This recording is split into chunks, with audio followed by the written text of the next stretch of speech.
Assalamualaikum warahmatullahi wabarakatuh. Alhamdulillah, alhamdulillahi hamdan katsiran tayyiban mubarakan fi kama yuhibbu rabbuna wa yarda. Wa ashhadu an la ilaha illallah wahdahu la syarikalah wa ashhadu anna Muhammadan abduhu wa rasuluh. Ya ayyuhalladzina amanu taqullaha haqqa tuqatih wa la tamutunna illa wa antum muslimun. Amma ba'du, fa inna asdaqal hadisi kitabullah wa khairal hadi hadi Muhammadin sallallahu alaihi wasallam wa syarral umuri muhdatsatuha wa kulla muhdatsatin bid'ah wa kulla bid'atin dhalalah wa kulla dhalalatin finnar. Ikhwan wa akhwati fillah, bapak-bapak, ibu-ibu, kaum muslimin dan muslimah, jamaah majelis taklim yang semoga dimuliakan oleh Allah Subhanahu wa ta'ala. Kepada sahibul bait, semoga Allah Subhanahu wa ta'ala melimpahkan karunia rahmat dan barakah pada keluarga dan kediaman beliau. Tidak ada kata yang patut kita ucapkan di malam hari ini selain rasa syukur kita kepada Allah Subhanahu wa ta'ala atas segala karunia nikmat-nikmatnya, sehingga kita dipertemukan kembali tetap dalam rangka talabul ilmi, menuntut ilmu. Semoga Allah Subhanahu wa ta'ala memberikan kepada kita hidayah taufik sehingga kita mampu memahami dan mengamalkan dari ilmu yang telah kita dapatkan pada malam hari ini. Dan tentunya semoga kita selalu berada dalam kehendak Allah, berada dalam kebaikan-kebaikan yang Allah kehendaki. Mengapa demikian? Karena Nabi SAW bersabda dalam hadis riwayat Bukhari, "Man yuridillahu bihi khairan yufaqihu fiddin." Barang siapa yang dikehendaki oleh Allah dalam kebaikan, maka Allah akan memberikan pemahaman kepadanya berupa ilmu agama. Maksudnya, bagi kita, siapa saja di antara kita yang berusaha kuat untuk mempelajari ilmu agama Allah, yang punya tekad yang besar, kemauan yang keras untuk belajar ilmu agama Allah, maka berarti orang itu berada dalam takdir kehendak Allah, selalu dalam kebaikan-kebaikan. Semoga kita semua termasuk di dalamnya. Bapak ibu sekalian rahimani wa rahimakumullah, tidak memperpanjang muqaddimah, kajian kita malam hari ini kita akan lanjutkan seperti biasa di Rabu yang keempat. Pembahasan kita adalah kitab yang ditulis oleh Syekh Dr. Umar Sulaiman Al-Ashqar hafizahullah ta'ala. Kitab yang berjudul Qasasul Ghaib fi Sahihil Hadisi An-Nabawi, yang artinya kitab itu sudah diterjemahkan dalam bahasa Indonesia, kisah-kisah gaib dalam hadis Nabi yang sahih. Dan kita masih berada pada kisah yang ketiga.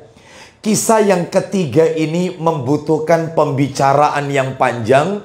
Sampai-sampai menurut catatan saya, beberapa kali pertemuan kita masih belum tuntas. Yaitu kisah yang ketiga ini. Pelajaran yang terkandung di dalamnya begitu mendalam. Baik, apa kisah yang ketiga itu? Tidak ada salahnya saya akan bacakan saja, ya. Antum baca bawa file PDF-nya ada atau sudah di copy? Sudah. Baik.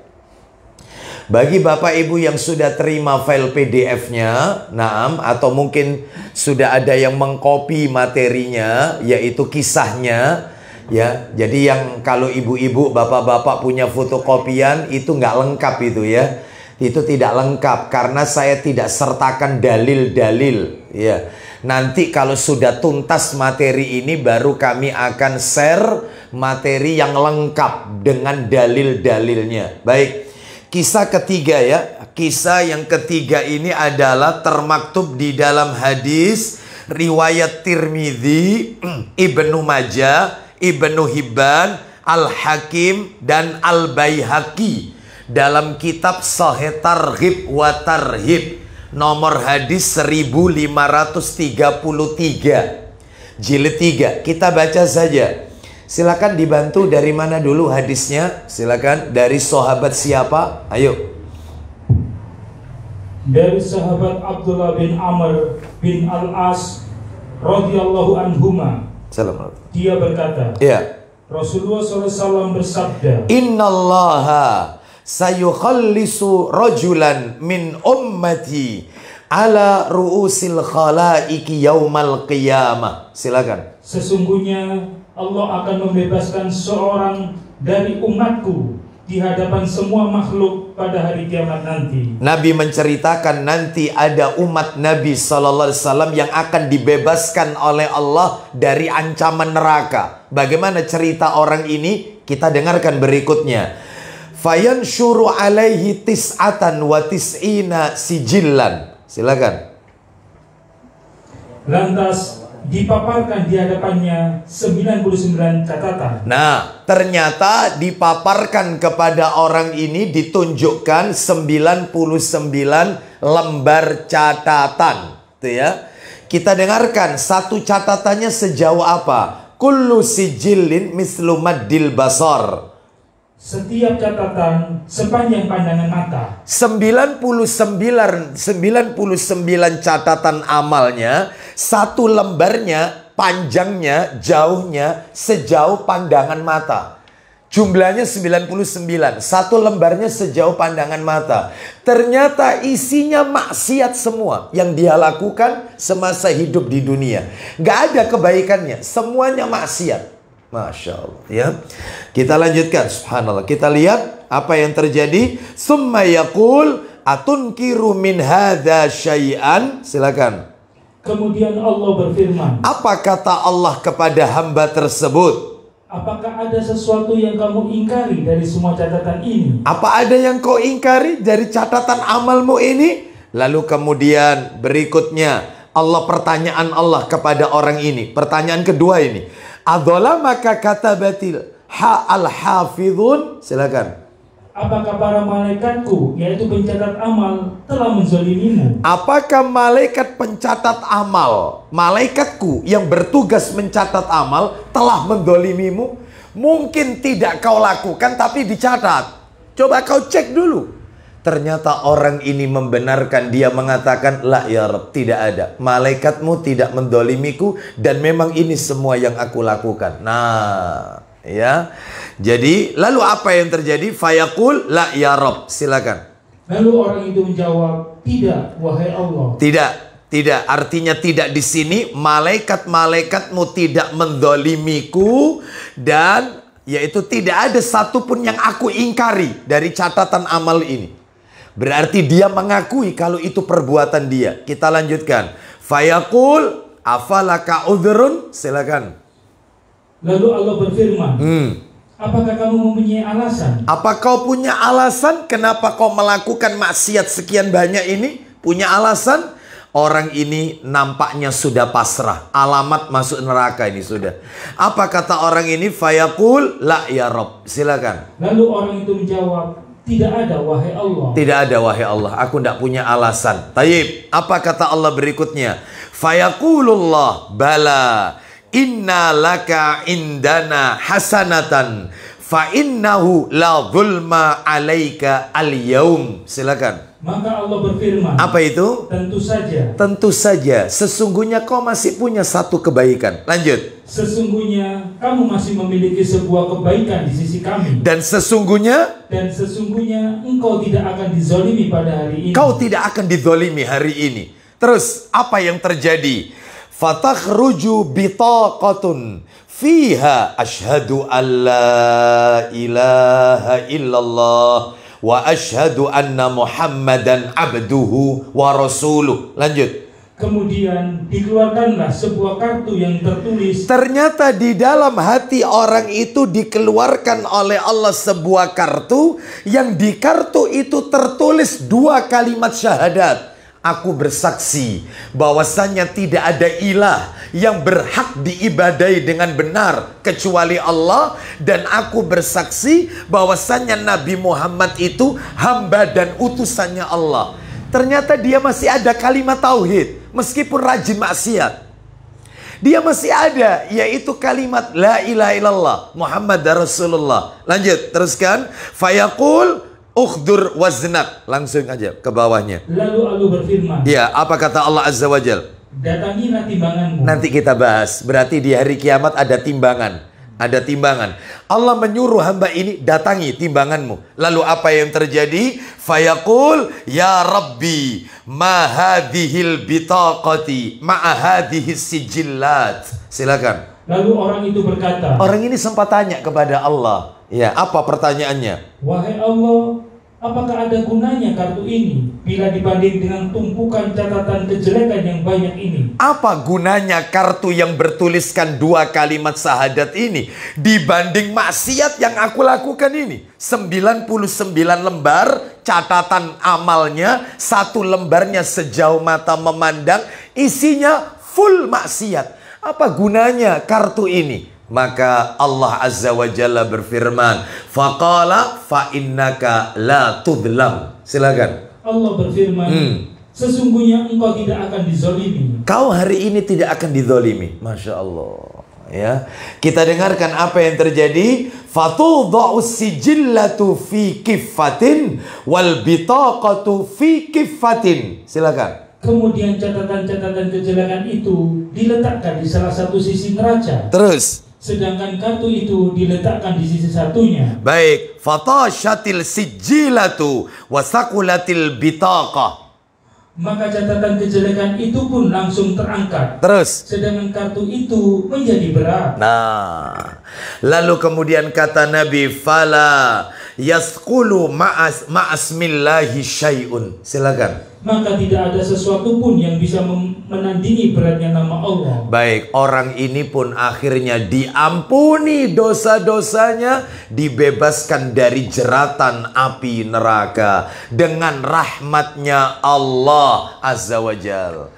Kisah ini Bapak Ibu mengandung 13 pelajaran. Yang sudah saya sampaikan 7 pelajaran. Betul ya? Saya sudah sampaikan 7. Tinggal tersisa 6 Bapak Ibu. Baik, untuk mengingat, mereview kembali, ringkas-ringkas saja nomor 1 sampai nomor 7 yang sudah kita pelajari. Tapi tidak detail ya. Detailnya itu sudah pelajaran. Assalamualaikum warahmatullahi. Pelajaran yang lalu-lalu detailnya ini ya. Baik, ini hanya mereview sedikit dari apa yang sudah kami sampaikan. Pelajaran yang pertama adalah salah satu konsekuensi ketika seseorang itu mengucapkan kalimat wa asyhadu anna Muhammadar Rasulullah, aku bersaksi bahwasannya Nabi Muhammad itu utusan Allah. Konsekuensinya adalah tasdiquhu fima akhbara. Dia wajib membenarkan semua berita yang Nabi sampaikan, sekalipun berita gaib seperti ini. Berita ini kejadiannya nanti di hari kiamat. Gaib berarti gaib, tapi wajib kita benarkan, karena tidak mungkin Nabi itu berdusta atas nama Allah. Semua yang Nabi ucapkan, semua yang keluar dari lisan Nabi, wahyu dari Allah. Wa ma yantiqu anil hawa in huwa illa wahyu yuha. Tidaklah yang Nabi ucapkan itu berdasarkan hawa nafsunya, tetapi yang Nabi ucapkan wahyu yang Allah wahyukan. Jadi wajib kita imani, sami'na wa ata'na, sekalipun susah dijangkau oleh logika, rasio ataupun akal. Itu nomor 1. Nomor 2, pendekatan yang benar menyikapi hadis-hadis seperti ini adalah dengan pendekatan iman, bukan dengan pendekatan akal. Ya, jadi ya sami'na wa ata'na. Karena apa? Karena kita itu diberi ilmu oleh Allah cuman sedikit. Wa ma utitum minal ilmi illa qalila. Itu kan surat Al-Isra. Sebelumnya kan Allah mengatakan di surat Al-Isra ayat 85 itu, yas'alunaka 'anir ruh. Mereka bertanya kepadamu Muhammad tentang ruh. Ruh itu kan gaib, abstrak. Ruh itu. Apa kata Allah? Quli ruh min amri rabbi. Katakan, urusannya ruh itu urusannya Allah. Wa ma utitum minal ilmi illa qalila. Tidaklah kamu diberi ilmu oleh Allah kecuali dengan yang sedikit. Lah yang sedikit ini tidak boleh menvonis, menghakimi atau mengatakan sesuatu perkara gaib yang tidak ia ketahui. Jadi urusan kiamat, surga, neraka, azab kubur, telaga Al-Kausar, sirat, mizan, timbangan, ya semua ini adalah perkara-perkara gaib yang wajib pendekatannya dengan pendekatan iman. Yang nomor 3, hadis ini menjelaskan kepada kita wajibnya beriman dengan semua yang datang dari Nabi Sallallahu Alaihi Wasallam. Nomor 4, hadis ini menjelaskan kepada kita tentang sifat kalam Allah. Sifat kalam Allah. Allah mengajak bicara kepada hambanya. Ya. Tetapi jangan dimisalkan dengan makhluknya. Ya, jadi Bapak Ibu sekalian rahimani wa rahimakumullah, kalau kita berbicara tentang tauhid asma wa sifat, tauhid tentang nama-nama dan sifat-sifat Allah, maka sikap ahlus sunnah wal jamaah mengimani apa adanya, tanpa ditakwil, tanpa ditaktil, tanpa ditakyif. Apa itu Ustaz? Tanpa ditakwil maksudnya tanpa yaitu dimisalkan ya, termasuk tamsil, dimisalkan, tanpa ditaktil, tidak ditolak, dan tanpa ditakyif, dipertanyakan. Contoh, ketika yaitu Nabi Sallallahu Alaihi Wasallam mengatakan bahwasanya nanti di hari kiamat Allah menyingkap betisnya. Betis Allah tersingkap. Betis Allah tersingkap. Berarti Allah punya betis. Selesai. Kita imani sami'na wa ata'na. Jangan kemudian dikatakan maksudnya betis itu begini. Yang usah. Lalu kemudian Nabi mengatakan yadullah, tangan Allah. Berarti Allah punya tangan. Bahkan kedua tangan Allah itu kanan. Disebutkan dalam hadis, kedua tangan Allah itu kanan. Gak usah dimisalkan, gak usah dibayangkan, gak usah ditanyakan. Imani aja apa adanya. Allah turun setiap malam sepertiga malam terakhir ke langit dunia. Selesai, kita imani. Gak usah kemudian kita jauh-jauh berpikir langit dunia itu kan ada Indonesia, ada Amerika. Indonesia itu malam jam 2, Amerika jam 10 pagi. Apa ya Allah itu turun? Gak usah, kejauhan. Sikap kita itu gak usah mikir kayak begini. Sami'na wa ata'na. Ya, lah terus kita itu dikasih akal ini apa Ustaz fungsinya? Akal ini untuk merenungi ayat-ayat Allah. Akal ini Allah berikan kepada kita untuk membedakan kita dengan makhluk Allah yang lain. Karena kita lebih mulia daripada jin, daripada malaikat, daripada yang lainnya, termasuk bidadari. Makanya kalau ditanyakan, mana Ustadz yang lebih utama? Wanita-wanita dunia yang masuk surga atau bidadari? Maka jawabannya para ulama jelas ada dalilnya. Wanita-wanita yang hidup di dunia yang masuk surga itu lebih baik daripada bidadari. Kenapa? Karena mereka telah mendapatkan ujian-ujian di dunia ini. Sedangkan bidadari tidak. Maka mereka yang lebih, manusia lebih mulia dari seluruh makhluk. Itu akal, salah satunya yang membedakan. Dan diantaranya akal ini fungsinya untuk tunduk ketika berhadapan dengan Al-Quran dan As-Sunnah. Bukan menolak, membantah, atau mengingkari isi Quran atau Sunnah. Nah, itu fungsinya akal, untuk tunduk. Ya, baik, kita lanjutkan. Sekarang yang nomor 5. Hadis ini menjelaskan kepada kita wajibnya beriman kepada malaikat yang diberi tugas oleh Allah. Malaikat ini kan jumlahnya banyak Bapak Ibu. Ada yang ada namanya, ada malaikat yang tidak ada namanya, nggak disebut. Malaikat yang ada namanya yang kita ketahui apa? Malaikat yang ada namanya siapa? Yang pertama Israfil, yang dibaca Nabi ketika sholat tahajud aja dulu, itu ya. Nabi kalau sholat tahajud itu kan doa istiftah, ya bukan iftitah, istiftah. Ya, bukan Allahumma ba'id baini wa baina khotoyaya kama ba'ata bainal masyriqi wal maghrib. Bukan. Nabi kalau tahajud itu doa istiftahnya itu adalah Allahumma robba Jibril wa Mikail wa Israfil. 3 nama malaikat disebut. Jibril, Mikail, Israfil. 3 malaikat ini kenapa disebut? Kenapa Ridwan tidak disebut? Kenapa malaikat Malik tidak disebut? Kenapa malaikat yang lain tidak disebut? Karena 3 malaikat ini adalah rasul dari kalangan seluruh malaikat. Ini rasulnya dari kalangan malaikat. Penghulu, pemimpin, rasul dari seluruh malaikat. Jibril, Mikail, Israfil. Jibril menyampaikan wahyu. Nah, lalu kemudian Mikail yaitu bertugas, yaitu diberi tugas oleh Allah untuk menurunkan hujan, memberikan rezeki. Israfil peniup sangkakala nanti di hari kiamat. Nah, seperti itu ya. Jadi adapun yang lain seperti malaikat maut, pencabut nyawa, yang sering kali kita dengarkan namanya Israel, itu nama-nama Israiliyat ya. Kita tidak pakai penamaan Israel, yang benar itu malakul maut. Sebagaimana yang Allah sebutkan dalam Al-Quran, malaikat pencabut nyawa. Dan termasuk malaikat-malaikat yang lain, yang namanya diketahui maupun yang tidak diketahui, kita imani ya. Kita lanjutkan nomor 6. Karena iman kepada malaikat itu termasuk rukun iman nomor berapa? Al-imanu antu'mina billahi wa malaikatihi wa kutubihi wa rusulihi wal yaumil akhir wa tu'mina bil qadri khairihi wa syarrihi. Iman itu ada 6 rukun iman. 1, iman kepada Allah, malaikat-malaikatnya, kitab-kitabnya, rasul utusannya Allah, hari akhir dan takdir ketetapan Allah yang baik maupun yang buruk. Baik.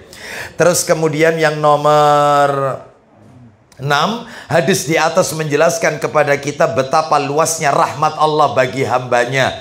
Makanya jangan putus asa dari rahmatnya Allah. Allah itu maha pengampun. Allah tidak akan menzalimi orang-orang yang beriman. Allah pasti menolong orang-orang beriman. Baik, sekarang yang nomor 7 terakhir ini pada bulan yang lalu ya, pertemuan terakhir.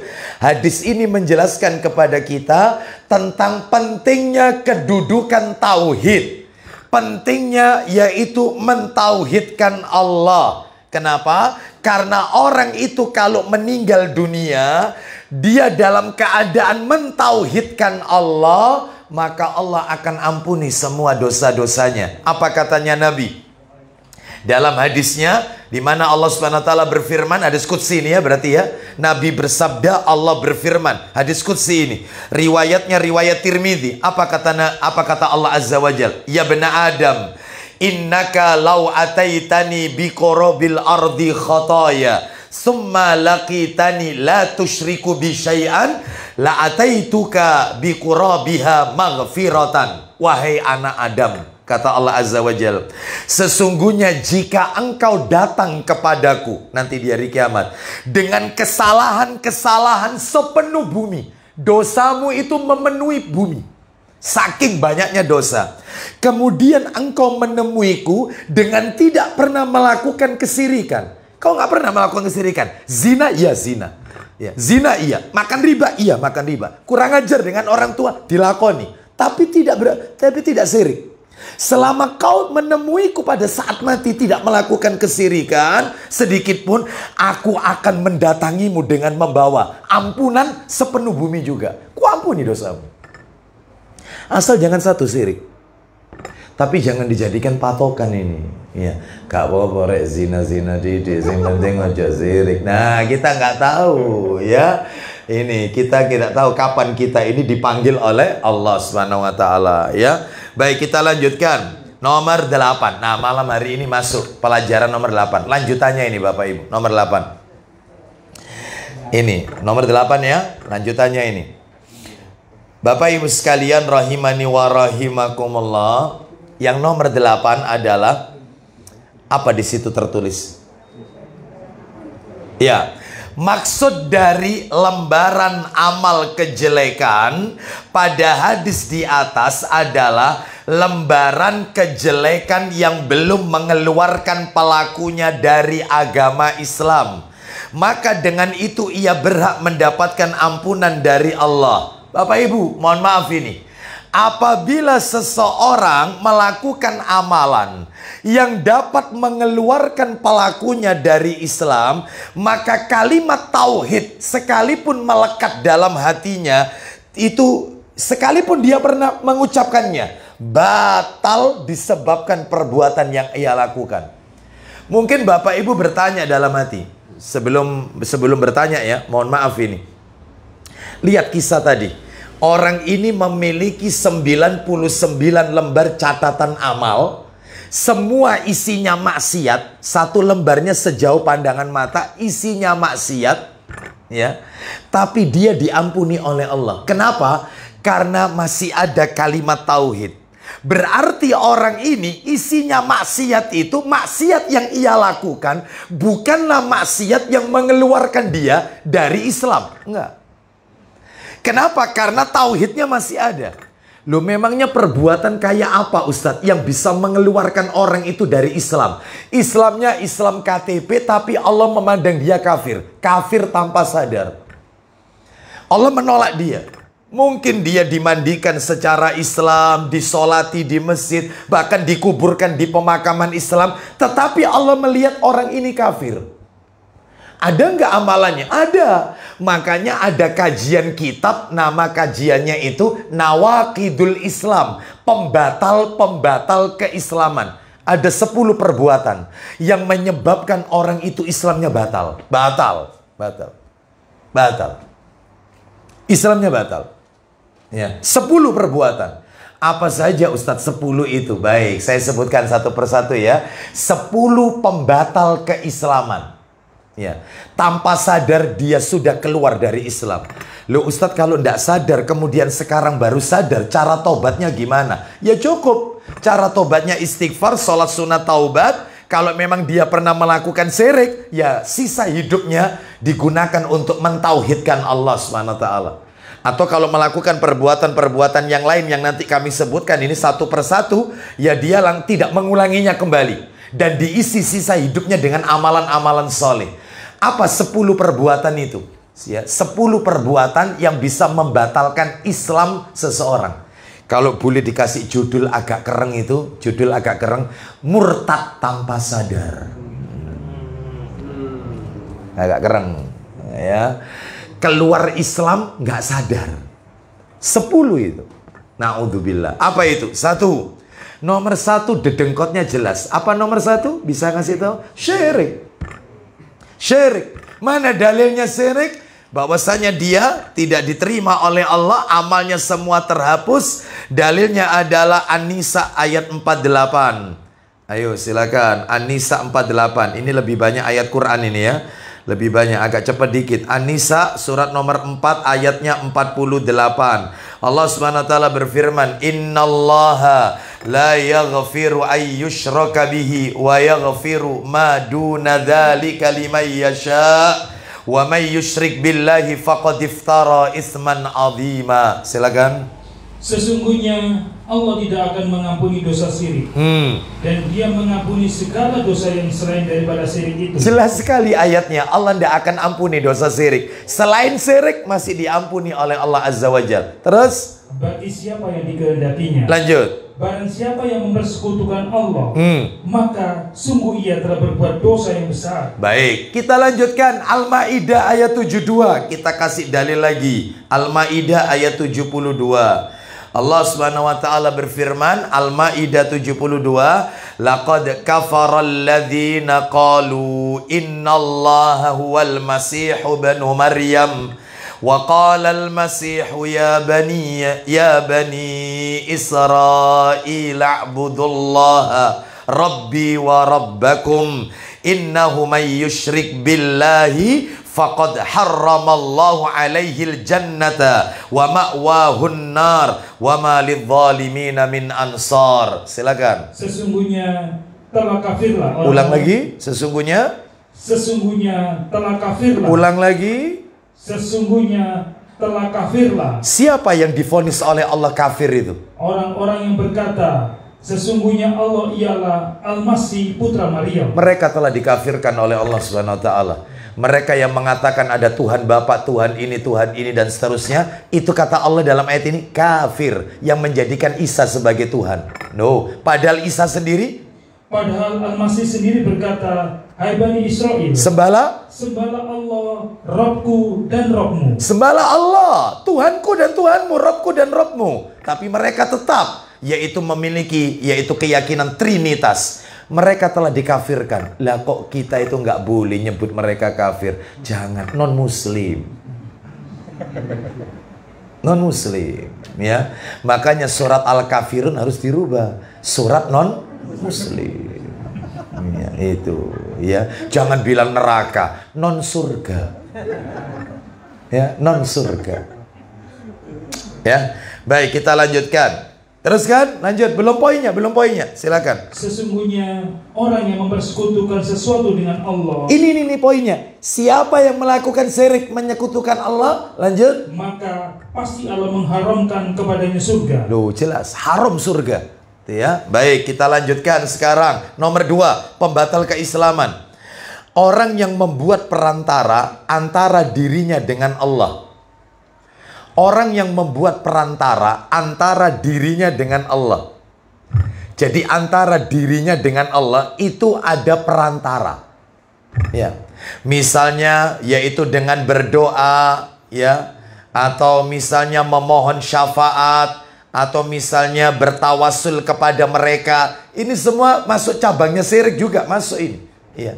Jadi mereka kalau berdoa itu tidak langsung kepada Allah, mintanya itu kepada orang-orang yang telah mati, orang-orang soleh yang telah mati. Mereka jadikan sebagai perantara wasilah agar permohonan dia disampaikan kepada Allah. Oh, seperti itu. Memangnya wasilah itu tidak boleh, tak Ustaz? Loh, wasilah tawasul itu boleh. Tawasul itu ada yang boleh, ada yang haram. Ada yang halal, ada yang haram. Tawasul yang boleh, yang halal, itu ya cuma 3 saja bentuknya. Tidak lebih dari 3 yang boleh loh ya. Ada 3. 1, tawasul dengan Asmaul Husna. Kita kan diperintah oleh Allah. Surat apa itu ya? Surat nomor 7, Al-A'raf kalau nggak salah. Ayat 180. Walillahil Asmaul Husna fada'uhu biha. Hanya milik Allah Asmaul Husna dan berdoalah dengan Asmaul Husna. Contohnya, doa pakai Asmaul Husna. Ya Allah, ya Rahman, ya Rahim, berikanlah kami rahmatmu ya Allah. Ya Allah, ya Ghaffar, ampuni dosa-dosaku. Ya Allah, ya Fattah, ya Razzaq, berilah kami rizki yang halal dan thayyibah. Ya Allah, ya Alim, berilah kami ilmu yang bermanfaat. Ya Allah, ya Salam, selamatkanlah kami dunia dan akhirat. Itu harus cocok Asmaul Husna sama yang diminta. Yang nggak boleh itu begini. Ya Allah, ya Ghaffar, berikan kami rizkimu ya Allah. Yang nggak benar. Harus cocok. Berarti kalau gitu Ustaz harus hafal Asmaul Husna. Anji, leres. Harus hafal. Harus hafal. Yang kita minta sama Asmaul Husnanya itu ya matching, cocok. Itu ya, pengen rumah tangga yang harmonis, sakinah, mawaddah, warahmah. Ya Allah, ya Rahman, ya Wadud. Itu, jadikan rumah tanggaku baiti jannati, penuh dengan rahmatmu dan kasih sayangmu ya Allah. Itu, mestinya begitu. Pengen punya anak soleh-soleh, ada. Makanya ada buku Pak, ada buku, tadi lupa enggak saya bawa karena memang bukan materinya. Kalau sempat jalan-jalan ke Surabaya Utara, Bapak Ibu tahu lah mana Surabaya Utara, gudangnya kitab ya, kitab Arab yang diterjemahkan dalam bahasa Indonesia. Itu ada buku judulnya, bukunya itu tidak seperti umumnya. Mohon maaf, salah satu ambil di sini, Soe Targhib. Ya, saya kasih contohnya. Umumnya maaf Pak. Buku itu kan umumnya begini, umumnya. Bukan buku ini, bukan. Umumnya kan begini, memanjang. Ini tidak, melebar. Nah, bukunya itu melebar. Bukan meninggi, tetapi melebar. Judul bukunya itu kumpulan doa-doa dengan Asmaul Husna dari hadis-hadis yang sahih. Itu. Tinggal ngapalkan itu toh aja sudah enak sudah. Ya. Sekarang sudah mudah, nuntut ilmu ini mudah. Semua ada panduannya semua sudah. Ya, baik. Jadi berdoa pakai Asmaul Husna. Yang kedua tawasul yang boleh, yang halal. Tawasul yang halal ya, yang halal dulu ini. Selain Asmaul Husna, yang kedua doa sesama kaum muslimin. Doa sesama kaum muslimin yang masih hidup. Saya ketemu sama panjenengan, Pak, tolong doakan ya putra saya besok mau ujian UTS. Ya, mudah-mudahan berhasil. Oh ya Ustadz, mudah-mudahan saya doakan. Nah, boleh. Bapak-bapak ketemu seorang Ustadz, Ustadz doakan Ustadz. Ya, anak saya ini akan tes pegawai negeri misalnya atau apa. Boleh. Tapi ada syaratnya. Apa syaratnya? Satu, yang kita mintai doa orangnya masih hidup. Yang kedua, tidak dijadikan habit, kebiasaan. Dikit-dikit ketemu orang, tunggu ya. Pak, tunggu ya. Terus ini nggak boleh dijadikan habit, kebiasaan. Yang ketiga, dia sendiri juga harus berdoa. Kadang-kadang ada orang minta doa kepada saya, insya Allah saya doakan. Iya, ternyata satu saat ketemu, gimana Pak? Yang waktu itu panjenengan punya hajat itu gagal Ustadz, mau Ustadz tidak doakan. Duh, kok nyalakno aku? Iya itu. Ya Anda sendiri juga harus berdoa. Seperti itu Bapak Ibu sekalian. Nah itu syaratnya ya. Dan syarat yang terakhir adalah yang kita mintai doa itu tidak sembarang orang. Tetapi orang-orang alim, orang-orang soleh yang paham ilmu agama, itu kita mintai doa. Ya baik. Terus yang nomor 3, tawasul yang halal, yang boleh, ya, yang diajarkan. Tawasul dengan amal soleh, amal perbuatan kebaikannya dia. Misalnya panjenengan besok Senin Kamis puasa. Begitu berbuka puasa, niatkan, ya Allah, mudah-mudahan puasa Senin Kamisku hari ini Kau jadikan anak-anakku soleh-soleha ya Allah. Atau misalnya panjenengan habis masukkan uang di kaleng infak masjid, lalu Anda niatkan, ya Allah, mudah-mudahan sodakoku ini ya Allah menjadi penyebab rumah tanggaku mawaddah. Itu boleh. Jadi tawasul dengan amal solehnya boleh. Ini dalilnya di mana? Yang nomor 3 ini. Ini dalilnya adalah cerita tentang 3 orang pemuda yang masuk ke dalam gua, yang gua itu tertutup dengan batu besar. Bukan Ashabul Kahfi ya, bukan. Baik, Bapak Ibu tahu kan ceritanya itu kan? Baik. Terus tawasul yang dilarang, ya cuman satu. Tawasul yang dilarang itu. Apa tawasul yang dilarang itu? Tawasul menjadikan orang yang telah mati sebagai media wasilah dalam doa-doanya. Contoh, pergi ke kuburannya orang soleh. Kan ada itu di YouTube, waktu itu saya dapat kiriman. Lalu dia bilang sama orang soleh itu, rupanya kuburannya itu kuburan orang Arab, seorang Habib. Beb, kami ini yang hadir ini Beb, ada yang belum nikah. Tolong sampaikan sama Allah Beb, supaya cepat menikah. Di antara rombongan kami ini Beb, ada yang belum dapat kerja. Tolong sampaikan kepada Allah. Lah yang kayak begini ini syirik. Syiriknya bukan kecil, syirik akbar, keluar dari Islam. Karena menjadikan perantara, nggak boleh. Uda'uni astajib lakum. Berdoalah kalian kepadaku, niscaya aku kabulkan. Mana dalilnya untuk ini? Dalilnya adalah surat 17. Surat 17 itu surat apa? Surat Al-Isra, betul. Atau surat Bani Israel katanya. Ayatnya 56, 57, betul. Qulid'ul ladzina za'amtum min dunihi fala yamlikuna kashfadz dzurri ankum wala tahwila. Ayo baca Pak Didi. Katakanlah Muhammad, panggillah mereka yang kamu anggap Tuhan selain Allah, maka mereka tidak akan mempunyai kekuasaan untuk menghilangkan bahaya darimu dan tidak pula memindahkannya. Lanjutkan 57. Orang-orang yang mereka seru itu, mereka sendiri mencari jalan kepada Tuhan mereka. Ya, terus. Siapa di antara mereka yang lebih dekat kepada Allah? Mereka. Dan mengharapkan rahmatnya. Terus. Dan takut akan azabnya. Sesungguhnya azab Rabbmu adalah suatu yang harus ditakuti. Mereka sendiri, orang-orang yang mati itu butuh rahmatnya Allah. Iya, seperti itu. Baik, jadi minta kepada orang yang telah Pak, boleh, haram ya. Meminta itu hanya kepada Allah, tidak boleh kepada orang yang telah mati. Tidak boleh, haram hukumnya meminta kepada orang yang telah mati. Baik, bahkan orang mati itu sendiri ya, itu anak-anaknya yang ditinggalkan, kalau mereka pingin minta uang, kira-kira pergi ke kuburannya ayahnya atau tidak? Enggak, saya belum pernah lihat itu ya. Ada bapak meninggal terus anaknya itu minta uang, yaitu ke kuburan bapaknya. Dia pasti minta ke siapa? Paman-pamannya. Nggak mungkin ke kuburan, Pak, minta uangnya Pak. Nggak mungkin. Anak kecil yang belum bisa berpikir jauh, itu pun tahu kalau orang mati nggak bisa memberi. Ya, baik, kita lanjutkan. Dia sendiri butuh doa dari kita. Nomor 3, tidak mengkafirkan orang-orang musyrik atau tidak meragukan kekafiran mereka.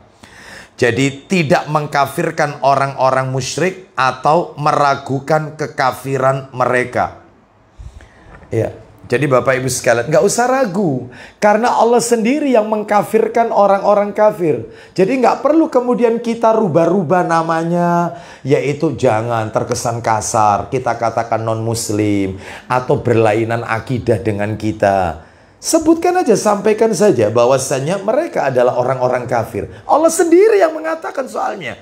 Jadi kalau ada orang ragu-ragu, ojo, gak usah, sebutkan aja berlainan akidah, non muslim, itu lebih lembut. Maka dia sendiri Islamnya batal. Batal Islamnya. Hati-hati. Yang tegas beragama itu. Tegas. Ya. Kafir, selesai. Seperti itu. Yang tidak boleh itu mengkafirkan orang Islam. Itu nggak boleh. Kalau jelas-jelas kafir, kenapa kita tidak katakan bahwasanya kafir? Seperti itu. Baik. Kita lihat mana dalilnya. Dalilnya adalah yaitu Quran surat 98. Surat apa 98 itu? Al-Bayyinah, betul. Surat 98 Al-Bayyinah, ayatnya Bapak Ibu ayat 6. Surat 98 ayatnya ayat 6. Allah Subhanahu wa taala berfirman, "Innalladzina kafaru min ahlil kitabi wal musyrikina fi nari jahannam khalidina fiha ulaika hum syarrul bariyah." Silakan. Sesungguhnya orang-orang yang kafir, yakni ahli kitab. Ahli kitab itu siapa? Yahudi dan Nasrani. Allah sendiri yang mengatakan kafir. Lanjut. Dan orang-orang musyrik akan masuk ke neraka jahanam. Orang-orang musyrik pelaku syirik disebutkan mereka akan masuk dalam neraka jahanam. Dijadikan dua, ahlul kitab sama musyrik. Jelas sekali. Lanjut terus. Mereka kekal di dalamnya. Terus. Mereka itu adalah seburuk-buruk makhluk. Mereka adalah seburuk-buruk makhluk. Kita tambahkan lagi surat Al-Maidah, surat nomor 5, ayatnya 73. Al-Maidah 73. Laqad kafaral ladzina qalu innallaha salisu salasa wa ma min ilahin illa ilahu wahid wa illam yantahu amma yaquluna la yamassanna alladzina kafaru minhum adzabun alim. Silakan. Sesungguhnya kafirlah orang-orang yang mengatakan. Siapa yang disebut kafir itu oleh Allah, Pak Didi? Lanjut. Bahwasanya Allah salah seorang dari yang tiga. Allah itu salah satu dari tiga. Trinitas. Lanjut. Padahal sekali-kali tidak ada ilah selain Allah yang Esa. Ya, lanjut. Jika mereka tidak berhenti dari apa yang mereka katakan itu, pasti orang-orang yang kafir di antara mereka akan ditimpa siksa yang pedih. Baik, kita lanjutkan. Sekarang nomor 4, pembatal keislaman, murtad tanpa sadar. Nomor 4, meyakini adanya petunjuk yang lebih baik, lebih sempurna daripada sunnah Nabi. Daripada sunnah Nabi. Meyakini adanya petunjuk Nabi yang adanya petunjuk yang lebih baik, lebih sempurna daripada sunnah Nabi. Ya. Bapak Ibu sekalian rahimani wa rahimakumullah. Ada sebagian orang mengatakan bahwasanya ketika sesuatu datang kepadanya, misalnya sunnah Nabi, sebentar bapak-bapak, ya kita lihat. Itu yang diajarkan itu Islam mana itu? Kalau Islam Arab, maka kalau cocok sama budaya kita, maka ya kita pakai. Kalau tidak cocok sama budaya kita, ya nggak kita pakai ya. Karena itu Islam Arab. Pak, Bu, mohon maaf ini ya. Islam itu menfilter budaya, bukan budaya yang menfilter Islam. Nabi sendiri orang Arab. Orang Arab lahir di Mekah, tapi Nabi menentang adat Arab yang menyekutukan Allah, yang buka aurat, ditentang, dimusuhi sama warganya, sama kampungnya, sama negerinya, sampai diusir. Lahir di Arab, diusir. Bayangkan, sampai pindah ke Madinah. Rasul orang Arab, bapak ibunya Arab, nasabnya nasab tertinggi. Bayangkan, menentang adat orang Arab. Menentang. Lah kok enaknya sekarang ini terus ngomong, ya lihat Islamnya, kalau Islam Arab ya kita lihat, kalau cocok sama budaya kita orang Indonesia, ya kita terima. Memangnya kau siapa? Islam itu menfilter budaya, bukan budaya menfilter Islam, bukan. Selama cocok dengan aturan Islam, nggak apa-apa lakukan. Kalau nggak cocok, maka ini nggak boleh. Nah, rupanya banyak orang-orang yang sudah mulai kebakaran jenggot dengan dakwah sunnah ini. Sehingga mereka langsung cepat-cepat membuat nama Islam Nusantara. Ada Islam Malaysia, ada Islam Turki, ada Islam India. Islam cuman satu yang dibawa oleh Nabi Muhammad SAW. Wa ma arsalnaka illa rahmatan lil alamin. Tidaklah aku diutus oleh Allah kecuali untuk sebagai rahmat seluruh alam. Bahkan dalam hadis yang lain, dalam hadis ya, kalau tadi ayat Quran, Nabi mengatakan tidaklah aku diutus oleh Allah kecuali yaitu untuk kulit merah dan kulit kalau nggak salah hitam atau putih. Ya. Seperti itu. Artinya semua bangsa, apapun bahasanya, dari mana dia berasal, selama dia beragama Islam, wajib tunduk dengan sunnah Nabi Sallallahu Alaihi Wasallam. Ya, baik. Jadi sekarang ini lagi ngetren Arabisasi katanya, ya di Arab-Arabkan dan seterusnya. Bukan, ini ajarannya Rasul Sallallahu Alaihi Wasallam. Ya. Bapak Ibu sekalian, rahimani wa rahimakumullah. Kalau ada orang yang mengatakan, itu gimana sekarang Arab itu sekarang sudah masuk ke liberal sekarang. Apalagi nanti ini putra mahkota, yaitu akan memimpin. Katanya 2030 Arab akan modernisasi. Sekarang sudah ada biskup ya di Riyadh. Sekarang sudah klub-klub dibuka dan seterusnya. Wanita boleh nyetir. Ya, wanita bebas, nggak pakai hijab, tidak harus pakai hijab. Bagaimana dengan yang seperti itu? Bapak Ibu sekalian, rahimani wa rahimakumullah. Di sana ada ulama. Di sana ada ulama. Saya yakin satu-satunya negeri di muka bumi ini, hanya satu. Hanya satu negara di seluruh dunia, seantero jagat alam raya ini, yang masih hukumnya berpegang Quran dan Sunnah, hanya Arab Saudi. Dan ulama-ulamanya adalah ulama-ulama Sunnah, termasuk pemegang kunci yaitu Makkah dan seterusnya, serta pemimpin Madinah dan Makkah. Semuanya Ahlus Sunnah. Seperti itu. Adapun itu yang ditampilkan di YouTube atau apa, itu cuma segelintir manusia. Wanita-wanita yang ditunjukkan ya wanita itu saja. Memang betul tidak kita salahkan. Kita akui ada biskup. Dulu nggak ada. Apa semuanya? Enggak. Iya. Sehingga dalam hal ini tidak boleh kemudian dijadikan yaitu alasan bahwasannya Arab sudah liberal dan seterusnya, nggak perlu kembali kepada sunnah dan seterusnya. Tidak, ya. Jadi di sana ada ulama-ulama dan tentunya ditentang perbuatan seperti ini, ditentang. Baik. Bapak Ibu rahimani wa rahimakumullah, ketimbang negeri-negeri Timur Tengah yang lain yang sudah liberal, kayak Dubai, Abu Dhabi, Turki. Tanya, hukumnya pakai apa? Nggak, bukan Quran dan Sunnah. Hanya Saudi. Rajam, cambuk, sesuai Quran dan Sunnah. Hanya Saudi yang sampai sekarang masih komitmen. Baik, Bapak Ibu sekalian, rahimani wa rahimakumullah. Kita lanjutkan, yaitu yang ke dalilnya, yaitu meyakini ada petunjuk yang lebih baik daripada sunnah Nabi. Padahal sunnah Nabi ini adalah petunjuk yang terbaik. Wa khairal hadi Muhammad sallallahu alaihi wasallam, yaitu sebaik-baik petunjuk adalah petunjuk Nabi Muhammad sallallahu alaihi wasallam. Dalilnya An-Nisa ayat 65. Surat nomor 4 An-Nisa ayat 65. Allah Subhanahu wa taala berfirman, "Fala wa rabbika la yu'minuna hatta yuhakkimuka fima syajara bainahum thumma la yajidu fi anfusihim harajam mimma qadaita wa yusallimu taslima. Silakan.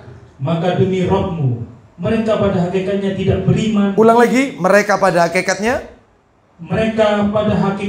tidak beriman. Sebelum hingga mereka menjadikan kamu hakim terhadap perkara yang mereka perselisihkan. Sehingga kemudian mereka tidak merasa dalam hati mereka sesuatu keberatan terhadap putusan yang kamu berikan. Nah, terus. Dan mereka menerima dengan sepenuhnya. Nah, jadi kalau ada keputusan atau sunnah Nabi yang sudah ditetapkan, ternyata kok ditolak, ya, ditolak, dicibir, diolok-olok, maka Islamnya perlu dipertanyakan, ya. Hati-hati, yang seperti ini banyak Bapak Ibu sekalian, contoh-contohnya. Baik, kita lanjutkan. Yang ke berapa? 6. Yang ke-6, benci, 5 maaf. Yang kelima, benci dengan hal-hal yang dibawa oleh Nabi. Benci, tidak suka. Yang Nabi lakukan itu tidak suka. Nggak suka. Yang dibawa oleh Nabi itu nggak suka.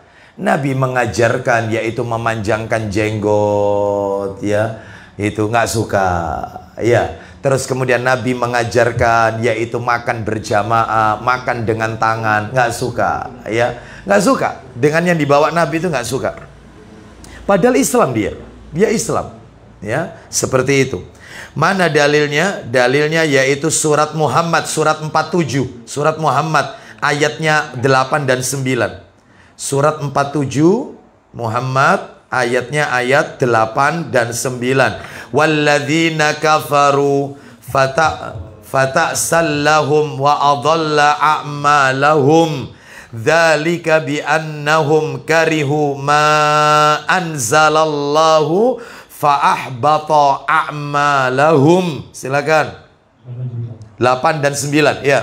Dan orang-orang yang kafir. Ulang lagi. Dan orang-orang yang kafir dikafirkan, Allah sendiri yang mengatakan. Terus, maka kecelakaanlah bagi mereka. Terus, dan Allah menyesatkan amal-amal mereka. Siapa yang dimaksud kafir dalam ayat itu, Pak Didi? Silakan ayat 9-nya. Yang demikian itu adalah karena sesungguhnya mereka benci kepada apa yang diturunkan Allah, yaitu Al-Quran. Terus, lalu Allah menghapuskan pahala-pahala amal-amal mereka. Dihapus. Contohnya, yaitu menolak daripada syariat poligami, ya.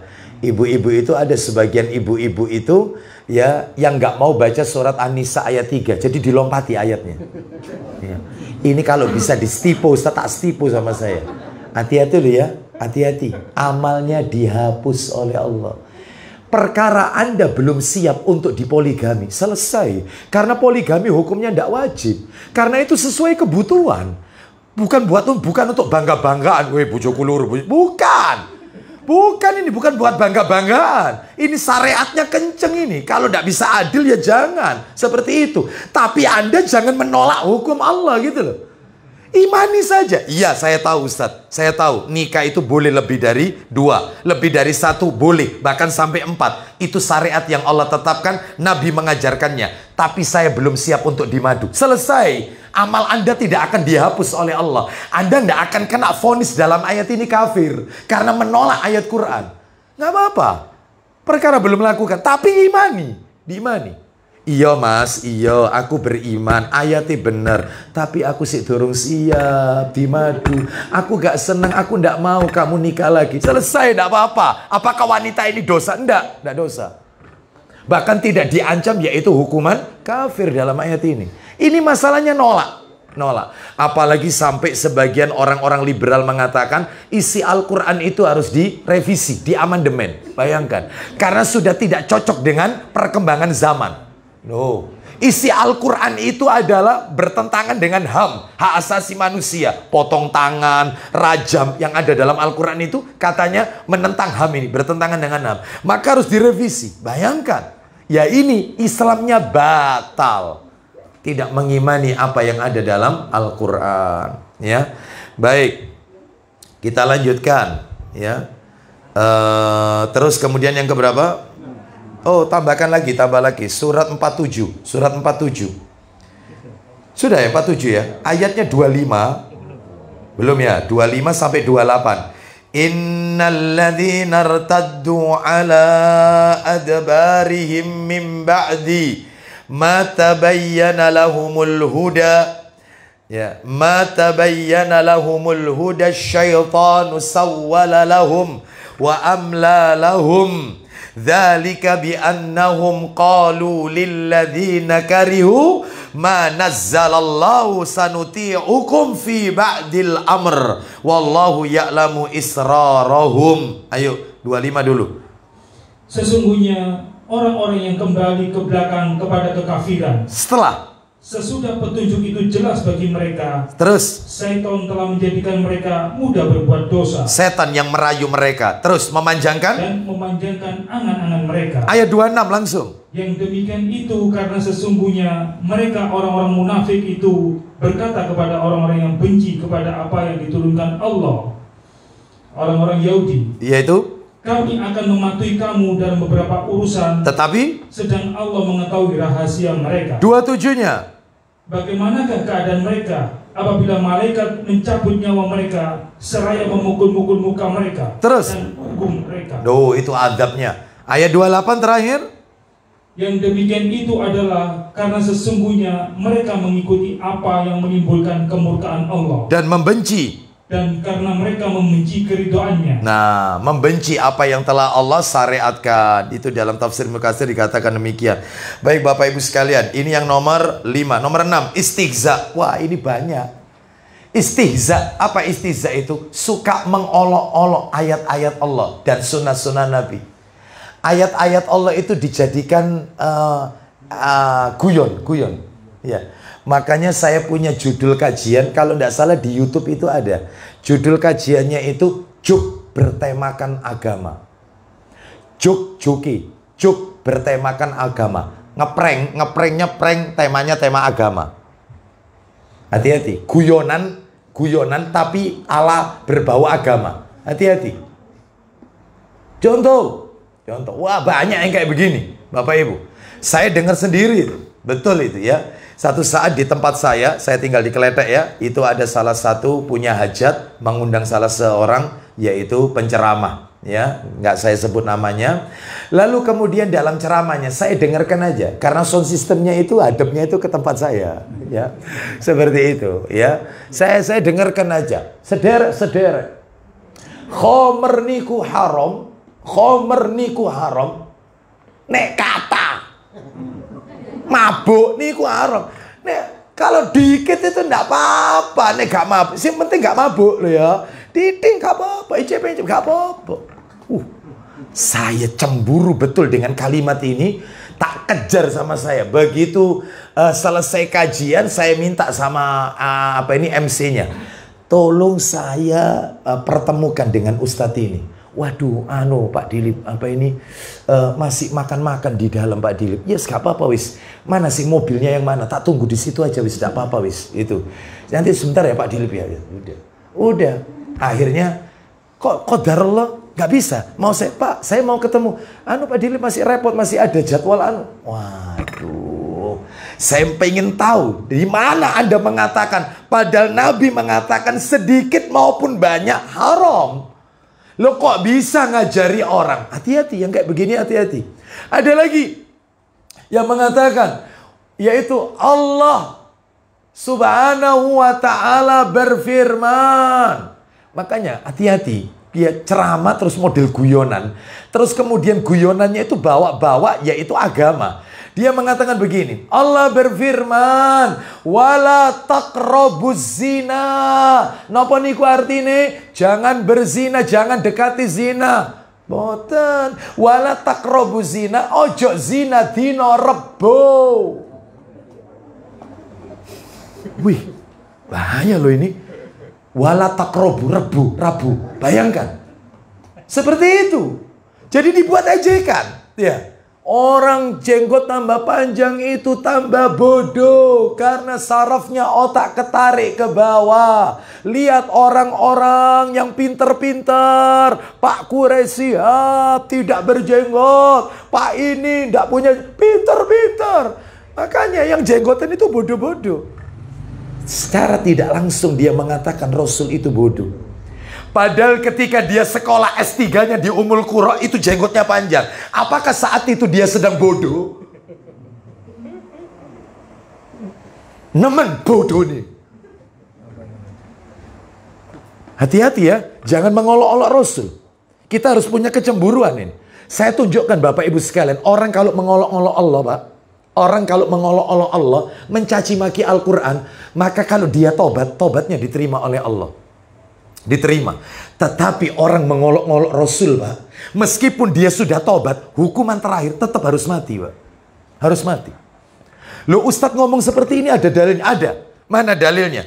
Yaitu disebutkan di dalam hadis, Bapak Ibu sekalian, ya, disebutkan di dalam hadis yang cukup panjang hadisnya, yaitu di dalam An-Nasai nomornya 4081 atau Abu Dawud nomor 4361. Ada Pak Didi? Abu Dawud aja enggak apa-apa, 4361, 4361 dari sahabat Ibnu Abbas radhiyallahu anhu. Jadi ceritanya ada seorang laki-laki memiliki ummu walad. Ummu walad itu siapa? Budak yang dijima terus punya anak. Itu namanya ummu walad.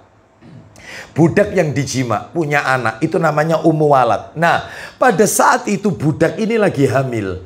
Si budak ini, si wanita ini, istrinya orang ini, itu tidak berhenti mencaci maki Nabi. Lah si laki-laki ini matanya buta, suaminya ini buta.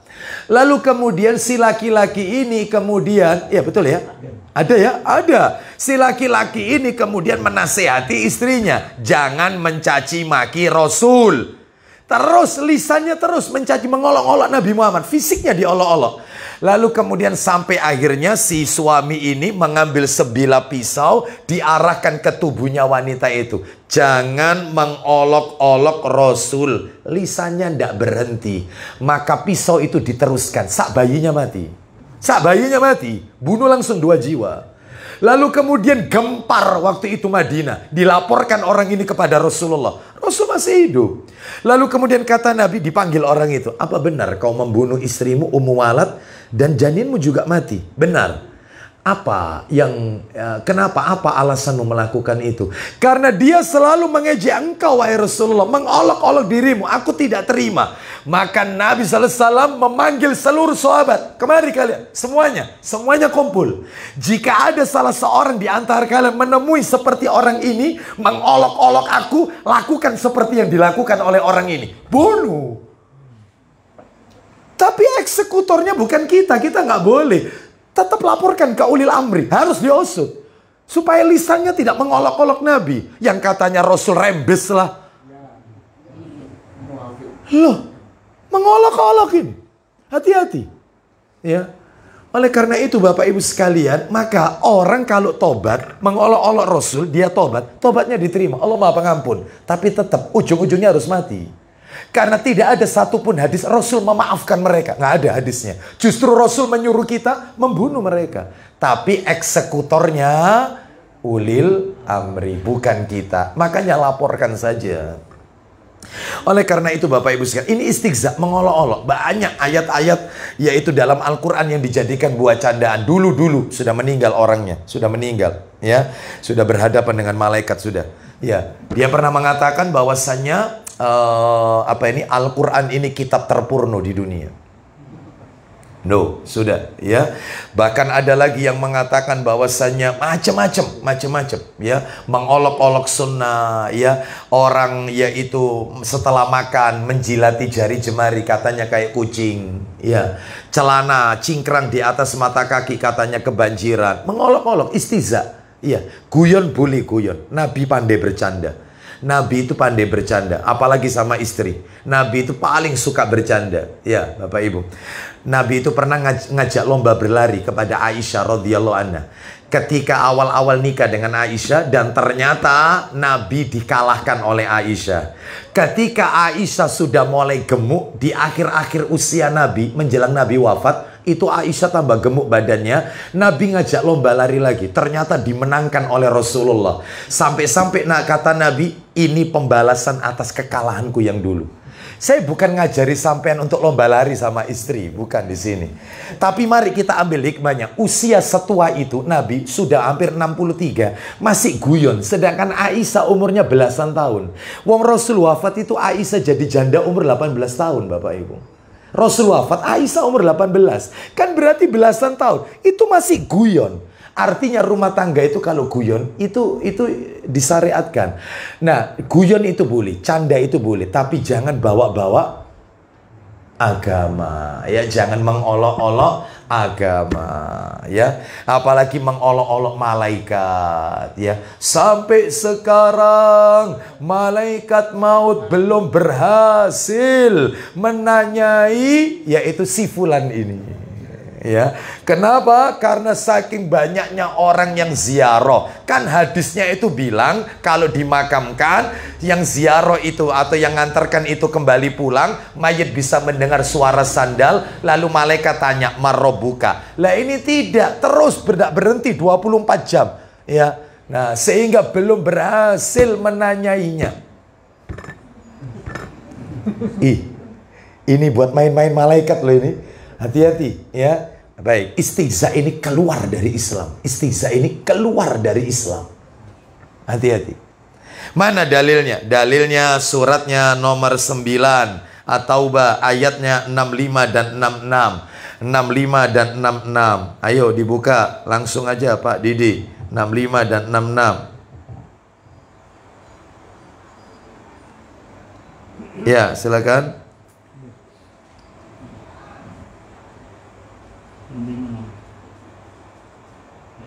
Ya, silakan.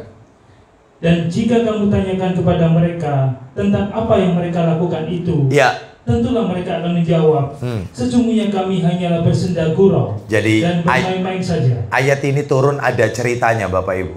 Jadi ayat ini turun ceritanya, kronologisnya itu adalah disebutkan di dalam hadis yang sahih, yaitu bahwasannya tatkala kaum muslimin berangkat perang Tabuk ceritanya. Berangkat untuk perang Tabuk. Terus kemudian ada seseorang yang berkata kepada teman-temannya. Orang ini ngomong sama teman-temannya, kami tidak pernah melihat orang yang lebih buncit perutnya, lebih dusta perkataannya, dan lebih pengecut kalau ketemu musuh kecuali ketimbang para qori ahli baca Quran ini. Maksudnya Nabi dan para sahabat. Jadi dia ini ngerasani Nabi dan para sahabat. Kami tidak pernah melihat orang yang lebih buncit perutnya. Maksudnya suka makan. Terus yang paling pengecut kalau ketemu musuh. Terus kemudian juga yang lebih dusta perkataannya. Ya kecuali orang-orang ini. Akhirnya pergi ya, mendengar hal tersebut. Ada sahabat Nabi namanya Auf bin Malik. Auf bin Malik radhiyallahu an berkata, engkau yang dusta. Kamu ini sebenarnya munafik. Saya akan laporkan kalian kepada Rasulullah. Pergilah Auf menemui Rasul. Yang waktu itu Nabi ada di atas ontanya, kendaraannya. Maka belum sampai kepada Nabi, ayat sudah keburu turun duluan. Belum sampai, belum lapor ini, ayatnya sudah turun duluan. Lalu kemudian orang-orang ini yang ngerasani Nabi ini sampai memegang tali atau pelana, yaitu kendaraannya Nabi, yang ditunggangi Nabi itu. Sampai terseret-seret kakinya, minta maaf. Kami ini cuman guyonan, menghilangkan penat. Karena kami bosen jalan, makanya kami ini bikin bercanda. Ngilangkan apa? Ya, ngilangi kebosanan lah. Ya guyon-guyon biasa kami ini. Nggak serius ngomongnya. Baca ulang Pak Didi tadi ayatnya. Silakan. Ulang lagi. Ayo dari awal tadi. Ya ini turunnya ayat ini. Silakan. Dan jika kamu tanyakan kepada mereka tentang apa yang mereka lakukan itu, terus tentulah mereka akan menjawab, yaitu sesungguhnya kami hanyalah bersenda gurau. Kami ini cuma guyonan. Lanjut. Dan bermain-main saja. Duh, terus. Katakan Muhammad kepada mereka itu. Silakan. Apakah dengan Allah, ayat-ayatnya dan Rasulnya kamu selalu berolok-olok? Suka olok-olok, suka jadikan guyonan. Lanjut teruskan. Tidak usah kamu minta maaf. Kenapa? Karena kamu kafir sesudah beriman. Selesai, kafir tanpa sadar, mengolok-olok Rasul. Hati-hati. Kalau guyonan jangan bahas masalah agama, jangan. Ya, jangan. Seperti itu. Kadang-kadang kita tidak sadar. Ada pengemis datang minta-minta. Setelah itu kemudian kita ambilkan uang, misalnya nih ya. Ternyata kita datang sudah ada ada. Terus kita bilang, siapa tadi? Tidak tahu tadi ada pengemis. Kok moro-moro tak tontok itu tak lihat di jalan, tidak ada, sepi jalan itu. Malaikat BE. Hati-hati kalau bicara ya, hati-hati ya. Oh, cocok malaikat itu. Nah, hati-hati. Baik ya. Jadi ini guyonan. Silakan cari prank-prank yang lain aja lah, banyak ya. Pak Didik gudangnya ya. Iya, tanya sama Pak Didik. Baik, kita lanjutkan ya. Baik, terus yang nomor berapa tadi? Yang nomor 7. Baik, yang nomor 7 yang termasuk kategori pembatal keislaman, melakukan sihir, Pak. Melakukan sihir. Sihir itu, Pak. Sihir itu macamnya, Pak. Macamnya sihir itu ada 7, Pak. Sihir itu semuanya haram ini. Orang itu bisa keluar dari Islam. Sihir, apa saja sihir itu? Sebelum tak tunjukkan dalilnya, saya sebutkan macam-macamnya dulu. Ibu-ibu harus tahu, bapak-bapak harus tahu. Apa itu sihir? Yang pertama sihir tafrik. Sihir tafrik itu sihir perceraian. Sihir perceraian. Maksudnya, misi utamanya adalah untuk mencerai-beraikan, menggagalkan atau menghancurkan harmonisasi hubungan suami istri atau bapak dengan anak atau akad bisnis, jual beli sampai nggak jadi. Jual tanah sudah deal, mesti apa ini? Sudah deal ini, sudah seneng, orangnya sudah cocok. Per meter berapa, Pak? Sekian. Sudah. Baik, kalau gitu besok kita ke notaris ya. Mau ke notaris batal. Pak, mohon maaf Pak, saya batalkan. Selalu begitu. Iya. Opo ya usahaku iki kok ono wong tuku, balik mana? Tuku. Nah ini termasuk sihir perceraian. Perceraian ini tidak harus suami istri, tetapi semua yang merusak harmonisasi sebuah hubungan sosial manusia. Entah itu antara anak dan bapak ibunya, anak jadi ngeyel, jadi kurang ajar, ya. Terus akad bisnis jual beli atau perniagaan, suami tidak betah di rumah sampai menceraikan istrinya atau pasangan sahnya. Loh, ini sihir ini, hati-hati. Yang kedua ada sihir mahabbah, sihir cinta. Itu ada. Apa itu sihir cinta? Di Jawa lebih dikenal dengan asian atau pelet. Kalau di daerah kita, di Sulawesi lebih dikenal dengan julukan sihir guna-guna. Guna-guna, orang Sulawesi bilang. Orang Jawa pelet, pengasih asian gitu ya. Sihir ini bekerja untuk memunculkan rasa cinta yang berlebihan dan kerinduan seksual yang menggebu-gebu terhadap korban sihirnya. Ya, seperti itu, hati-hati. Ya, jadi kalau sudah seneng cinta sampai tidak bisa dilupakan, sampai stres, bayangkan. Padahal belum jadi istrinya, tapi cuman putus cinta sampai mau bunuh diri, sampai ini kena sihir, sihirnya sihir mahabbah. Hati-hati. Makanya kalau mencintai jangan terlalu, dan kalau membenci juga jangan terlalu. Ya, nomor 3, sihir khumul. Apa sihir khumul? Sihir pengacau pikiran. Apa sihir khumul pengacau pikiran itu? Ciri-cirinya penderita sihir ini adalah minder total, minderan. Suka minder, terus senang menyendiri, mengisolasi diri, benci, lenglong, ya, terus cemas berlebihan. Ini kena sihir, namanya sihir khumul. Harus diterapi yang kayak gini. Terapinya ruqyah. Ya. Ketemu orang takut-takutan, nanti ada orang ngetuk pintu. Oh, namanya orang mungkin ngasih sesuatu apa, tabir ditutup, diintip dulu. Ya. Nanti kalau ada apa, ada telepon gitu, was-was, dadanya Jadi ketakutan yang tidak beralasan, suka mengisolasi, di kamar terus, tidak mau ketemu orang. Ya, kayak gini nih. Ya, seperti itu. Terus yang keempat, sihir hawatif. Apa sihir hawatif itu? Sihir bisikan. Hawatif. Sihir bisikan. Ciri-cirinya penderita sihir ini adalah sering mimpi menyeramkan, sering mendengar suara-suara yang tidak terlihat wujudnya, seakan-akan bicara sama dia, atau was-was yang berlebihan. Aku mau batal apa ndak ya wudhu iki mau ya. Masuk kamar mandi, iki bersih apa ndak toiletnya, sehingga disirami semua dindingnya kamar mandi. Oh, disirami. Padahal sudah suci, berlebihan.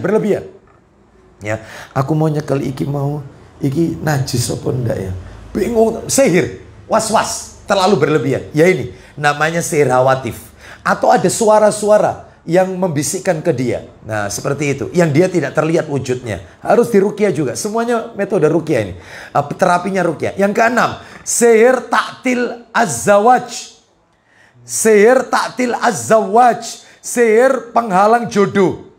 Dilamar orang, tolak. Orang itu nanti dilihati orang, ini sudah cocok yang perempuan, sana mundur. Ya, nanti dilamar lagi terus gitu terus.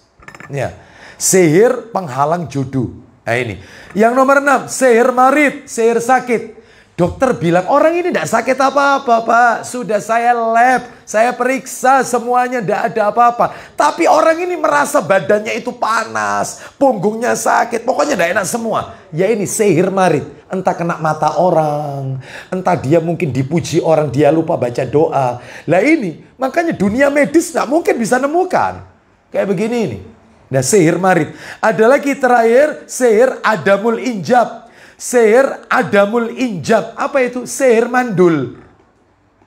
Lama nikah tidak punya anak. Terus begitu ya. Dokter bilang normal. Normal. Cuman butuh istirahat aja. Normal kok. Tidak ada kendala. Tidak ada, mohon maaf ya. Tidak ada mio. Tidak ada apa. Bersih. Ya ibunya, istrinya ini bersih. Yang laki-laki juga bagus spermanya setelah dites. Ya. Tapi kenapa? Ada sihir. Namanya sihir adamul injab. Jadi prosesnya adalah kalau dalam masalah dunia ruqyah, sperma itu ketika akan menyentuh sel telur itu dipotong sama jin. Sehingga makanya tidak bisa. Lah terapinya gimana? Dibacain Al-Baqarah. Caranya suami membaca Al-Baqarah boleh terserah, ayatnya bebas. Boleh 10 ayat, boleh 20 ayat. Yang penting terus sampai hatam, nanti berapa hari hatam, ulang lagi. Terus diulang-ulang terus. Ya, semampu kita ayatnya. Caranya tangan kanan, kalau tidak hafal Quran ya, sambil memegang mushaf, tangan kanannya, tangan kirinya, maaf dengan pakai kain pelapis, memegang, farji kemaluannya istri, dipegang. Sambil dibacain Al-Baqarah. Nanti berhenti sampai ayat berapa, gantian. Istrinya membaca sambil memegang farji suaminya, dibacain Al-Baqarah. Dan yang kayak begini sudah pernah dicoba. Ya, mohon maaf ini, saya tidak ada maksud apa-apa. Saya ikut pelatihan ruqyah 3 hari di Pondok Pesantren Al-Um. Tempatnya Ustadz Agus Hasan Basori, hafizallah ta'ala, di Kota Malang. Nah, dan ini pernah dites, yaitu dicoba, ada salah satu yang mencoba ini dapat 3 bulan hamil. Karena memang gangguan jin, sehingga nggak nyampe-nyampe, yaitu ke sel telur. Karena semuanya sehat. Nah, sihir itu macam-macam. Makanya Bapak Ibu yaitu gemar baca Quran, tidak perlu mendatangkan ustadz. Cukup sihir, ruqyahnya ruqyah mandiri, yaitu membacakan ayat Quran sendiri aja, nggak perlu datangkan ustadz. Rumahnya di ruqyah datangkan ustadz, nggak usah. Wong kita bisa baca Quran kok, di ruqyah sendiri aja. Ya, baik. Jadi mana dalilnya ini? Dalilnya di mana tentang sihir? Lah sekarang saya kasih dalil. Dalilnya Quran, yaitu suratnya Al-Baqarah ayat 102. Surat Al-Baqarah ayat 102. Ya, ini baru pelajaran nomor 8 ini ya. Masya Allah. Terus kapan selesainya? Kan 13 pelajaran tadi ya. Ya Allah, nyambung lagi berarti bulan depan ya. 1 pelajaran hari ini. Baik, surat Al-Baqarah ayat 102. Al-Baqarah 102. Ayo kita dengarkan. Allah Subhanahu wa taala berfirman, yaitu di surat Al-Baqarah ayatnya 102 tentang sihir, Bapak Ibu sekalian. Wattaba'u ma tatlu syayatinu ala mulki Sulaiman wa ma kafara Sulaimanu walakinna syayatina kafaru yu'allimuna an-nasa sihra wa ma unzila alal malakaini bibabila Haruta wa Marut wa ma yu'allimani min ahadin hatta yaqula innama nahnu fitnatun fala takfur fayata'allamuna minhuma ma yufarriquna bihi bainal mar'i wa zawjihi wa ma hum bidharrina bihi min ahadin illa biiznillah wa yata'allamuna ma yadurruhum wa la yanfa'uhum wa laqad alimu laman ishtarahu ma lahu fil akhirati min khalaq wala bi'sa ma syarau bihi anfusahum law kanu ya'lamun. Silakan. Dan mereka mengikuti apa yang dibaca oleh syaitan-syaitan pada masa kerajaan Sulaiman. Lanjut. Dan mereka mengatakan bahwa Sulaiman itu mengerjakan sihir. Terus? Padahal Sulaiman tidak kafir, tidak mengerjakan sihir. Loh, terus? Hanya seton-setonlah yang kafir mengerjakan sihir. Ya. Mereka mengajarkan sihir kepada manusia, dan apa yang diturunkan kepada dua orang malaikat di negeri Babil, yaitu Harut dan Marut. Harut dan Marut, terus? Sedang keduanya tidak mengajarkan sesuatu kepada seorang pun sebelum mengatakan, Ya. sesungguhnya kami hanya cobaan bagimu, sebab itu janganlah kamu kafir. Nah, terus? Maka mereka mempelajari dari dua malaikat itu apa yang dengan sihir itu. Ya. Mereka dapat menceraikan antara seorang suami dengan istrinya. Loh, sihir itu bisa menceraikan suami istri. Terus? Dan mereka itu ahli sihir. Ya. Tidak memberi mudarat dengan sihirnya kepada seorang pun. Nah, terus? Kecuali dengan izin Allah. Nah, lanjut. Dan mereka mempelajari sesuatu yang tidak memberi mudarat kepadanya, dan tidak memberi manfaat. Demi sesungguhnya mereka telah meyakini bahwa barang siapa yang menukarnya kitab Allah dengan sihir itu, dia adalah baginya keuntungan di akhirat. Ya. Dan amat jahatlah perbuatan mereka. Baik. Menjual dirinya dengan sihir. Nah. Kalau mereka mengetahui. Baik. Bapak Ibu sekalian, saya bacakan ya dalam tafsir Ibnu Katsir, ayat yang tadi dibaca Pak Didi ini mengandung 6 pelajaran. Nggak usah dicatat ya, karena ini agak panjang. Ya, saya bacakan. Isi ayat ini mengandung 6 pelajaran. Al-Baqarah 102 ini. Pelajaran pertama, Nabi Sulaiman tidak, ini ada di dalam tafsir Ibnu Katsir. Tafsir Ibnu Katsir. Nabi Sulaiman tidak mengajarkan sihir. Dan Bapak Ibu sekalian, Nabi Sulaiman tidak mengajarkan sihir, ya, tetapi yang mengajarkannya adalah syaitan. Nomor 2, orang yang melakukan sihir dapat dipastikan ada di dalam kekufuran. Itu nomor 2. 3, tujuan syaitan mengajarkan sihir kepada manusia agar mereka menyekutukan Allah. 4, 2 malaikat yang namanya Harut dan Marut diturunkan oleh Allah di muka bumi untuk menjelaskan kepada manusia tentang sihir. Namun ternyata ada sebagian orang waktu itu ya kejadiannya, memahami sihir itu harus dipelajari. Adapun kisah bahwa, lah ini diperhatikan, adapun kisah yang mengatakan Harut dan Marut adalah 2 malaikat yang diberi hawa nafsu oleh Allah, lalu turun ke muka bumi dan berbuat makar, derajat kisah itu adalah palsu. Jadi yang benar memang betul 2 malaikat ini namanya Harut dan Marut. Tetapi tujuannya Allah turunkan untuk menjelaskan kepada manusia tentang sihir. Dan jangan melakukan sihir. Tetapi mereka tetap meniru-niru. Nah ini, Mu'tazilah, salah satu kelompok sesat, mengingkari adanya sihir. Bahkan mengkafirkan orang yang meyakini kebenaran sihir. Adapun Ahlus Sunnah meyakini bahwa bisa saja orang itu bisa terbang dan lain-lain, akan tetapi semua itu tidaklah terjadi kecuali dengan izin dan takdir dari Allah. Terakhir nomor 6, mempelajari sihir akan mendapatkan kerugian di akhirat. Jadi malaikat Harut Marut ini memperagakan tentang sihir itu bisa, yaitu menceraikan suami istri. Dijelaskan jangan mempelajari ini. Di antara manusia waktu itu justru melihat cara kerjanya malaikat ini. Syaitan masuk di situ. Sehingga mereka yaitu belajar. Belajarnya adalah dari syaitan.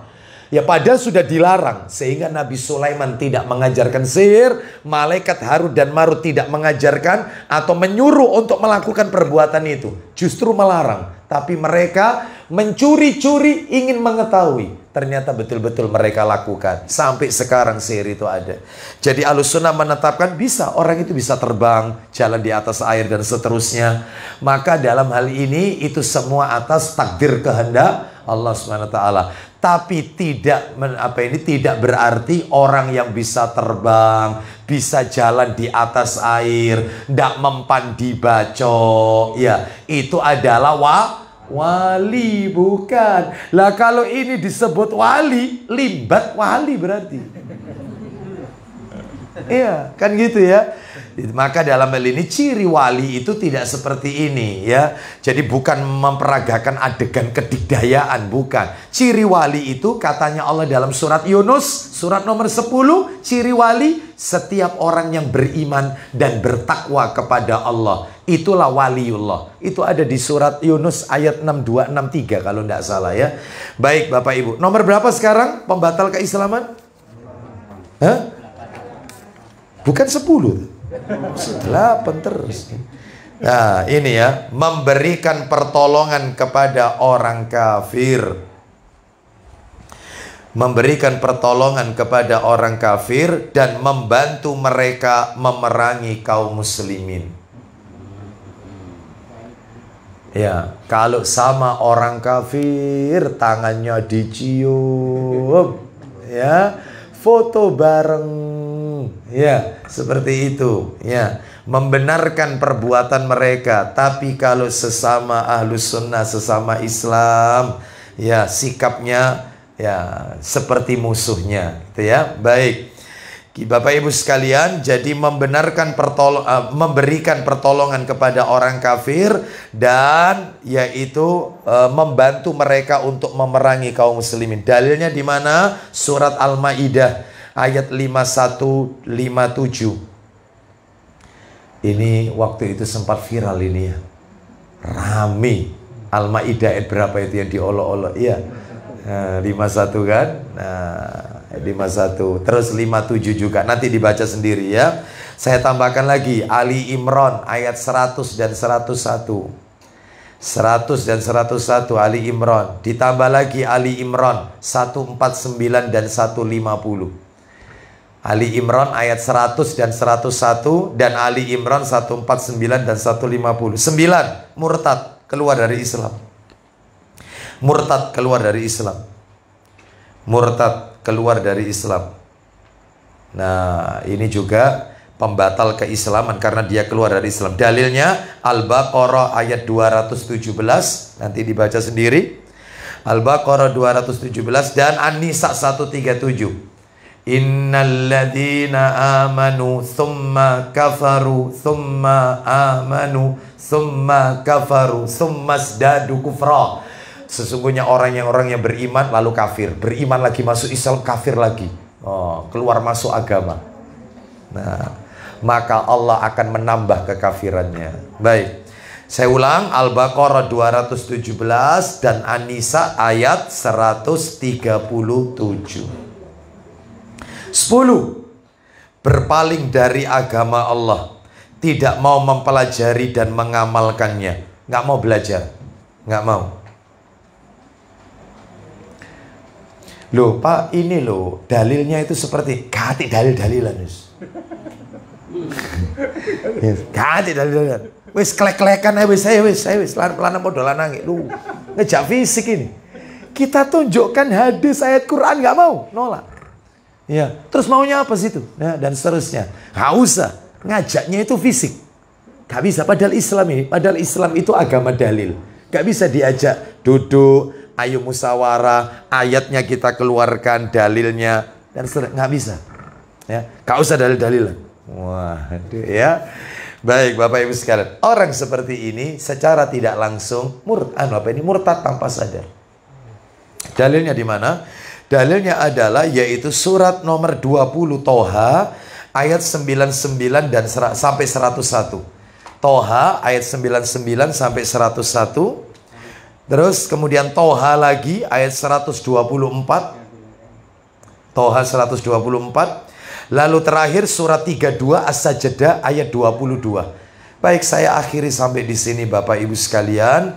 Berarti masih sisa berapa? Masih banyak katanya ibu-ibu ya. Insya Allah kita sambung pada kajian berikutnya ya. Wallahu a'lam bishawab.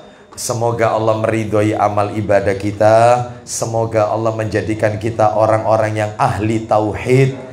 Semoga Allah menggolongkan kita dan anak keturunan kita kelak di hari kiamat sebagai penduduk surganya Allah Azza wa Jalla.